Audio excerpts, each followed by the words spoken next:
Today I'm going to be making something really yummy, and this is my basic white bread. The ingredients here will make enough for one loaf. So let's get on with the ingredients.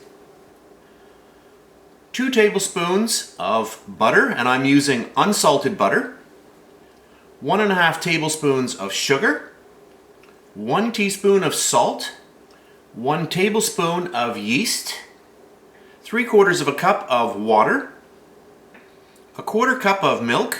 And 3 cups of all-purpose flour. So those are the ingredients, so let's get started.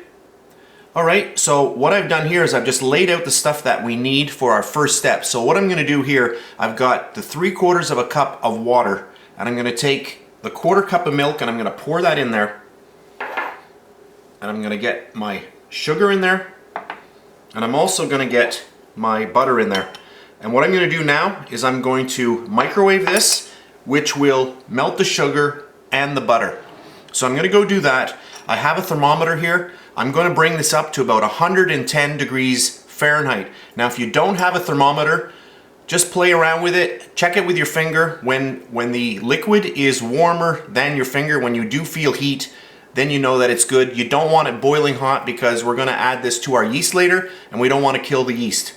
So right now I'm going to go and microwave this.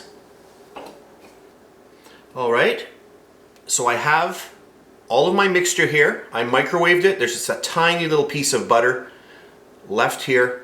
This is nice and warm now. So what I'm going to do is I'm going to pour this whole thing in there. Okay, that's our first step. Now what I like to do is always take about 1 cup of my flour and just get it right in there. I'm just going to stir it around just like that,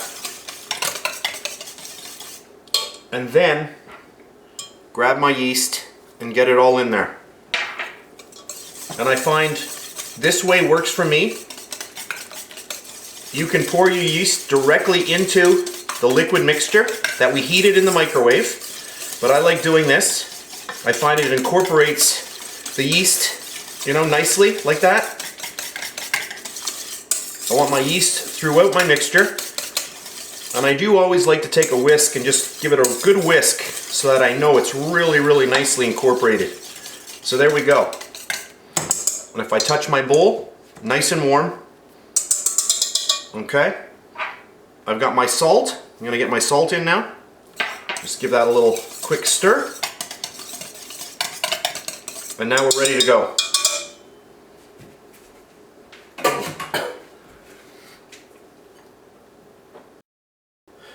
So at this point, I'm going to pour in all of the remaining flour in there. And then we'll get it hooked up onto our mixer. Just like that. I am using the dough hook. I'll get that on there. Lift my bowl into position, and I'm going to get this stirring. And I will need to plug it in. Alright, there we go.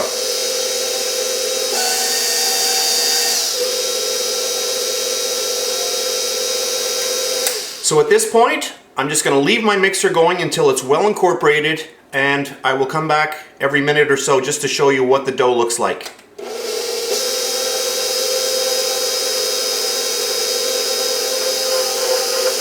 Alright, so this is about a minute later, and you can see the dough is still in its, first stages. So I'm just going to let that go, and I'll come back in another minute or so.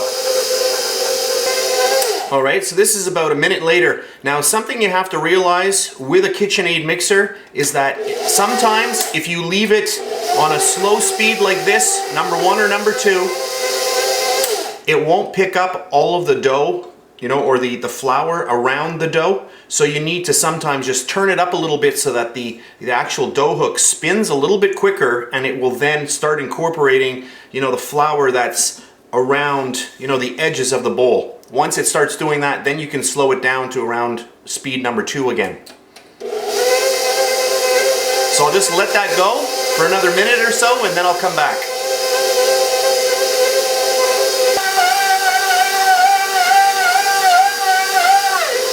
so this is about not even a minute later. I just wanted to let it go for a while just to show you what it looks like. The dough is slowly coming together. It looks kind of dry right now. I don't want to add any water to it or milk, so I just want to look at it and just let it work itself and, you know, get incorporated before I assess the dough and see if I have to add a tablespoon of water, for example. So we'll just let that go a little while longer and we'll see how it turns out.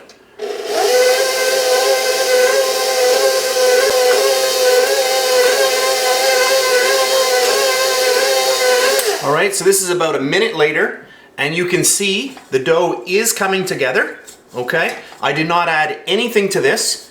If you know, for example, let's say you looked at your dough and it looked like it was a little dry. What you could do is take a teaspoon at a time and just pour it down the side and just let the mixer do its thing.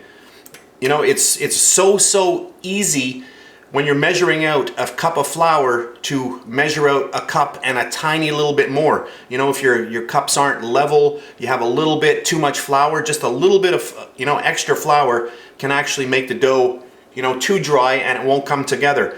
So whenever you're making bread, you know, there's no rule that says you can't add a little bit more if you of liquid. So if you see that your dough is actually a little bit dry, add a teaspoon of water and just watch it very carefully. You know, most of the time, if you measure everything right, you'll be right on. But, you know, if you do see that your recipe isn't coming together like this, then just add a little bit of water.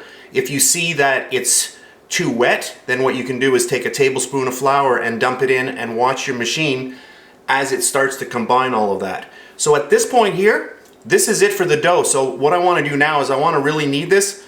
So I'm going to turn this on. I'm going to let it go for about 5 minutes on speed number 2. Just like that. I'm just going to let the mixer do the work. I'll come back in about 5 minutes. Alright, so that's been about 5 minutes, okay? And what I'm going to do now is I'm finished with the mixer. So I'm just going to remove the dough. Just like that. Get our KitchenAid out of the way.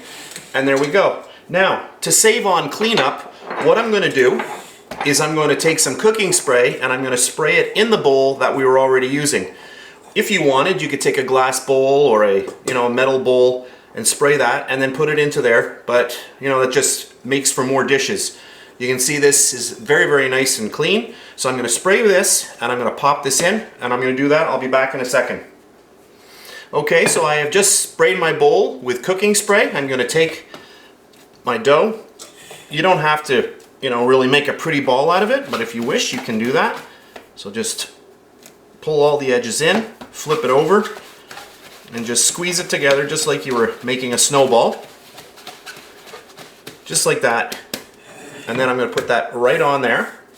And now I'm going to spray the top with cooking spray as well.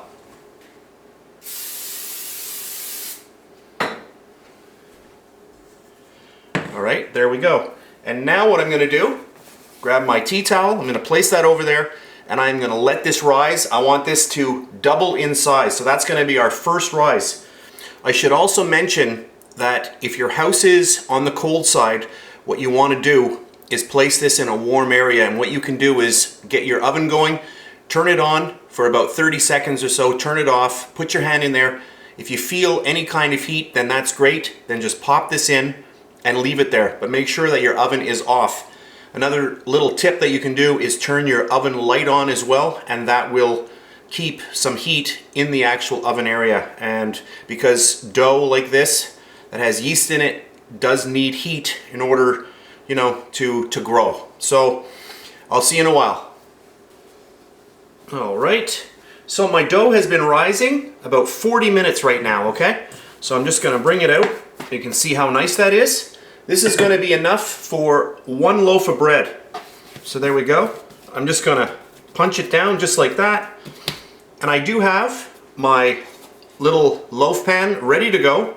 Okay, and we're going to do it in here. So the first thing I'm going to do is I'm going to just get all the air out of it. And then I want it to fit into my pan. So I'm just going to shape it. And I'm just going to roll it up. Just like that. Okay? You want to have it kind of even. Okay, so look at the top of it. Kind of squeeze it around and shape it.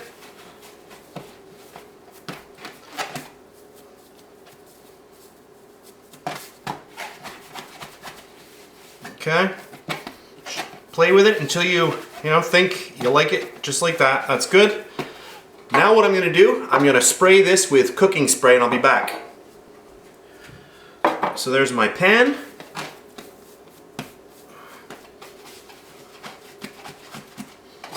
Okay.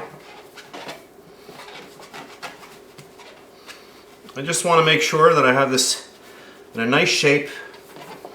And now I'm just going to get it right in there. Right down. There we go. And now I'm going to spray the top with cooking spray again so that it's nice and moist. And there we go. So the only thing that we have to do now is just let time do its thing, and we're going to let this rise. So I'm going to leave this. I'm going to cover it again, and we're just going to let that rise. Once it gets a little bit high up, when it starts going over the top of the tin here, I'm going to have to remove this, but I'm going to always keep an eye on it and make sure that the top of the loaf is moist. And you can either do that by spraying a cooking spray on there, or you can spray it with water, but you want to make sure that the top of the loaf always stays moist. That is very, very important. So I'm going to leave it like that, and I'll see you in a while. Alright, my bread has been going for 50 minutes here. I was letting it rise, and I'll just tilt it a little bit so you can see. At this point you want to be very, very gentle with your bread. This is ready for the oven.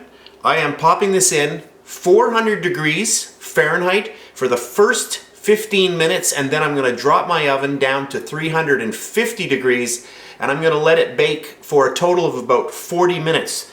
So I just wanted to show you how much the bread has actually risen, so you can see what a difference that is. So off to the oven right now. Alright, there is my beautiful bread. Ooh, that is hot. Alright, I'm going to try to get this out of here. There we go. Look at that. So this was 15 minutes at 400. Then I dropped the temperature down to 350 for the remaining time, which was 25 minutes. So there we go. And if we just give it a little tap, you can hear that it's hollow. I just nailed it right there. There we go. So there we go. Beautiful bread. You can hear the hollow sound. I don't know if the microphone is picking that up on my camera, but there we go. Yum. So I'm going to let the bread completely cool, and then we'll cut into it later on and I'll show you what it looks like inside. Alright, so let's just cut into our nicely cooled bread.